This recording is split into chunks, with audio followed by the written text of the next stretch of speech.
সবাইকে ইএসপি ক্লাসে আবারও একবার শুভেচ্ছা। আজকে আমরা যে টপিকসটা নিয়ে আলোচনা করব এটা হচ্ছে কন্ডিশনাল কিছু সেন্টেন্স রয়েছে যেটা আমরা বাস্তবিক পক্ষে যে একে অপরের সাথে ইংরেজিতে কথা বলতে গেলে অর্থাৎ স্পোকেন ইংলিশে আমরা এগুলো খুবই ব্যবহার করে থাকি, কিন্তু বাংলাতে যখন আমরা বলতে যাই একজন আরেকজনের সাথে তখন আমরা এটা কিভাবে বলবো, মানে অত্যন্ত সহজ একটা নিয়ম, এই কথাগুলো কিভাবে একে অপরের সাথে বলবো কিন্তু আমরা সেটা জানি না। তো এটাকে কন্ডিশনাল বাক্য অথবা কন্ডিশনাল সেন্টেন্স বলে থাকি, যেটা কন্ডিশনাল বাক্য দিয়ে যেভাবে কথা বলবো সেটা আজকে আমরা কি শিখবো। যেমন কন্ডিশনাল সেন্টেন্সে বা বাক্যে কথা বলতে গেলে একে অপরের সাথে সেটা এই দুইটা ফরম্যাটে আমরা বেশি ব্যবহার করে থাকি, একটা আর দুইটা। সেটা কি, যেমন প্রথম ফরম্যাট হচ্ছে if I do you will do. যদি নেগেটিভ বলি I won't do unless you do. এই দুইটা ফরম্যাটে আমরা অতিরিক্ত কন্ডিশনাল সেন্টেন্স বা কন্ডিশনাল বা শর্তসমূহ কথা কি করে থাকি, বলে থাকি, কিন্তু সেটা দুঃখের বিষয় হচ্ছে আমরা ইংরেজিটা জানি না, স্পোকেন ইংলিশ হোক রিটেন ইংলিশ হোক।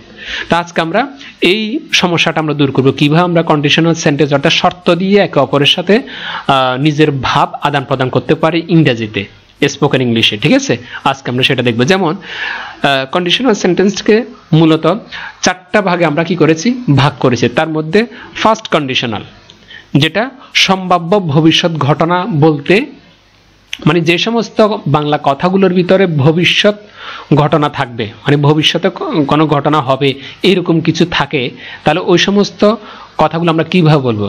যেমন প্রথম ফরম্যাট, যে যদি বৃষ্টি হয় তাহলে আমি ছাতা নিয়ে যাব।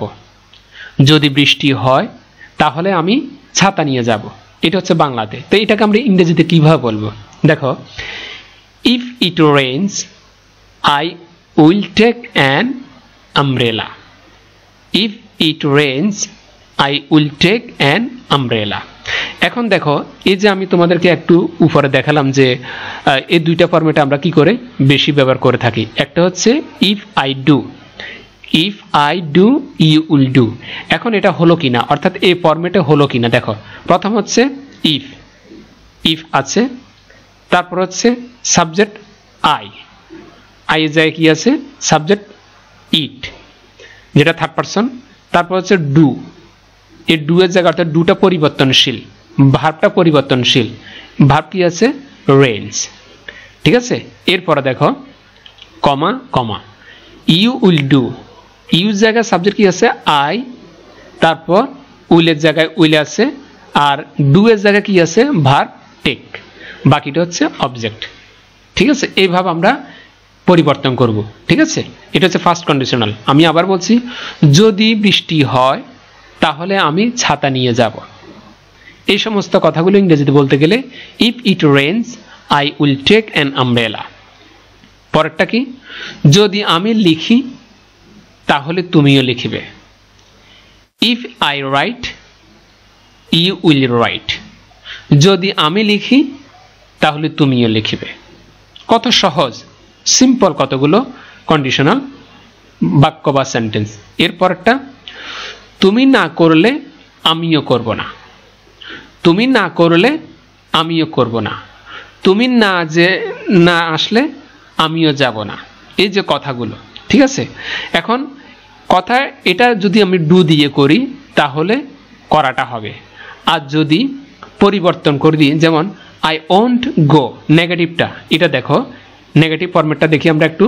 এ দেখো, I won't do unless you do. এই ফরম্যাটে কি করলাম, এটা করলাম।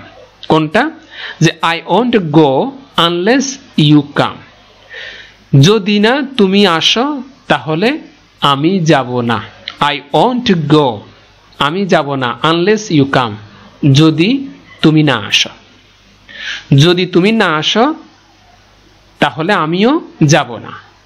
যদি তুমি না আসো তাহলে আমিও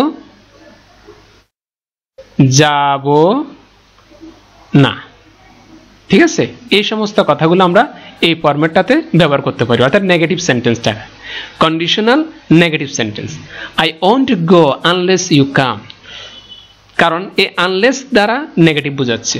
আবার এখানেও কি প্রথম অংশটাতেও নেগেটিভ আছে, যদি তুমি না আসো, আনলেস ইউ কাম, যদি তুমি না আসো তাহলে আমিও যাব না। আই ওন্ট গো, আমি যাব না, তুমি আসতে হবে তারপরে যাবে। এই সমস্ত কন্ডিশনাল সেন্টেন্স এইভাবে বলতে হয়। এর পরেরটা কি, যেমন তুমি যদি বেশি পড়াশোনা করো তাহলে পরীক্ষায় ভালো করবে। তুমি যদি বেশি পড়াশোনা করো তাহলে পরীক্ষায় ভালো করবে। If you study more you will do well in the exam. If you study more you will do well in the exam. Okay, এর পরেরটা, যদি তুমি আমাকে চিঠি লেখো তাহলে আমি উত্তর দেব। If you write me a letter I shall reply. যদি তুমি আমাকে চিঠি লেখো তাহলে আমি উত্তর দেব। If you write me a letter I shall reply. এটা পুরোটা একটা ফরম্যাট। এই ফরম্যাটগুলো ব্যবহার করে তোমরা কি করবে, অবশ্যই আমাকে সেন্টেন্স লিখে পাঠাবে, ঠিক আছে। এরপর হচ্ছে সেকেন্ড কন্ডিশনাল সেন্টেন্স, অর্থাৎ আমরা এমন কিছু অবাস্তব বা কাল্পনিক ঘটনাকে আমরা বাংলাতে বলতে যাই, কিন্তু সেটা আমরা ইংরেজিতে পারি না। কিভাবে বলবো, যেমন যদি আমি পাখি হতাম, মানে যেটা সম্ভব না, এটা অবাস্তব ঘটনা। যদি আমি পাখি হতাম তাহলে আমি উড়তে পারতাম। এই কথাগুলো কিভাবে বলবে ইংরেজিতে, if I were a bird I could fly. একই ফরম্যাট, উপরে যে ফরম্যাট দুটো দেখালাম একই ফরম্যাট। প্রথমটা, if I were a bird I could fly. যদি আমি পাখি হতাম বা আমি যদি পাখি হতাম তাহলে আমি উড়তে পারতাম, এইভাবে। এরপর আরেকটা সেন্টেন্স, আমি যদি শিক্ষক হতাম তাহলে কিছু শিখাতে পারতাম। If I were a teacher I could teach something. If I were a teacher, এখানে ওয়ারের জায়গায় তুমি কি করতে পারবে, তুমি ওয়াজও দিতে পারবে, সমস্যা না। যদি সাবজেক্ট যদি সিঙ্গুলার হয় সেখানে ইউজ করতে পারবে। এরপর হচ্ছে আই কুড টিচ সামথিং, আমি কিছু শিখাতে পারতাম। এগুলো হচ্ছে কন্ডিশনাল সেন্টেন্স। আরেকটা কি দেখো, যদি আমার অনেক টাকা থাকতো তাহলে আমি একটা বড় বাড়ি কিনতাম। যদি আমার অনেক টাকা থাকতো তাহলে আমি একটা বড় বাড়ি কিনতাম। If I had a lot of money I would buy a big house. If I had a lot of money I would buy a big house. ঠিক আছে, এইভাবে করবে।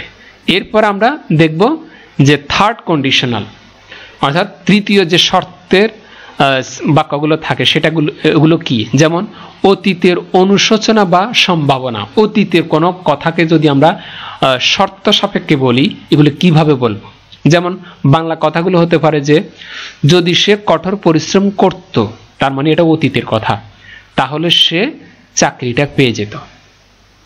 যদি সে কঠোর পরিশ্রম করত তাহলে সে চাকরিটা পেয়ে যেত। এটা ইংরেজিতে কিভাবে বলবো অতীতে, ইফ হি হার্ড ওয়ার্ক, অথবা ওয়ার্ক হার্ড এবার বলতে পারবে, হার্ড ওয়ার্ক বলতে পারবে, অথবা ওয়ার্ক হার্ডও বলতে পারবে। If he had work hard he would have gotten the job. আমি আবার বলছি, if he had work hard he would have gotten the job. যদি সে কঠোর পরিশ্রম করত তাহলে সে চাকরিটা পেয়ে যেত। আরেকটা, যদি আমরা ট্রেনটা ধরতাম তাহলে দেরি হতো না। যদি আমরা ট্রেনটা ধরতাম তাহলে দেরি হতো না। এটা কিভাবে বলবে, if we had caught the train we would not have been late. If we had caught the train we would not have been late. যদি আমরা ট্রেনটা ধরতাম তাহলে দেরি হতো না। এরপর হচ্ছে জিরো কন্ডিশনাল, যেটা সাধারণ সত্যের ভিতরে পড়ে। এই সমস্ত কথা, মানে বাংলাতে এমন কিছু কথা আছে যেগুলো সাধারণ সত্যের ভিতরে পড়ে, এগুলোকে আমরা জিরো কন্ডিশনালে বলবো। সেটা কি? এই সমস্ত কথাগুলো কি কি? যেমন পানি যদি 100 ডিগ্রি সেলসিয়াসে পৌঁছে তাহলে এটা ফুটে, তাহলে এটা ফুটে। আমি আবার বলছি, পানি যদি 100 ডিগ্রি সেলসিয়াসে পৌঁছে তাহলে এটা ফুটে। এগুলো কিভাবে বলবো ইংরেজিতে? If water reaches 100 degree Celsius it boils. আমি আবার বলছি, if water reaches 100 degree Celsius it boils. এভাবে। আরেকটা কি? যদি সূর্য ওঠে তাহলে আলো আসে, যদি সূর্য ওঠে তাহলে আলো আসে। If the sun rises there is light. If the sun rises there is light. যদি সূর্য ওঠে তাহলে আলো আসে। এইভাবে আমরা যত ধরনের কন্ডিশনাল সেন্টেন্স আছে আমরা এই তোমার কন্ডিশনাল সেন্টেন্সগুলো এই ফরম্যাটে কি করতে পারি? বলতে পারি। ফরম্যাটটা হচ্ছে একটা, if I do you will do, I won't do unless you do. এই ফরম্যাটে যত ধরনের কি আছে কন্ডিশনাল কথা আছে, অর্থাৎ শর্তসমূহ বা শর্ত সাপেক্ষে বাক্য রয়েছে, আমরা সেগুলো একে অপরের সাথে যখন ইংরেজিতে কথা বলতে যাব আমরা অবশ্যই এই ফরম্যাটগুলো ব্যবহার করে যত ধরনের কথা আছে আমরা এই ফরম্যাটে ব্যবহার করে বলে ফেলবো। আর আমার জন্য যে কাজটা তোমাদের করতে হবে, প্লিজ চ্যানেলটা অবশ্যই সাবস্ক্রাইব করে দাও, যাতে করে পরবর্তীতে এই সমস্ত সুন্দর সুন্দর ক্লাসটা তোমাদের উপহার দিতে পারি। ঠিক আছে? আর আমার কষ্টটা যাতে একটু সার্থক হয়। আর আরেকটা হচ্ছে, আমাদের সাথে যদি হোয়াটসঅ্যাপ চ্যানেলে যদি জয়েন হতে চাও তাহলে আমাদের ভিডিও ডেসক্রিপশনে আমাদের হোয়াটসঅ্যাপ চ্যানেলের লিঙ্ক আছে, সেখানে তোমরা কি করতে পারবে? জয়েন হতে পারবে। ইএসপি ক্লাস নামে আছে। আবার ফেসবুক গ্রুপে জয়েন হতে চাইলে ইএসপি ক্লাস অফিসিয়াল গ্রুপ, সেখানেও জয়েন হতে পারবে। এছাড়া আমাদের ওয়েবসাইট রয়েছে espclass.com, সেখানেও তোমরা ভিজিট করলে বিভিন্ন ধরনের টপিকস নিয়ে আলোচনা করা হয়, তোমরা সেটা দেখতে পারবে। আজকে এই পর্যন্তই। খোদা হাফেজ।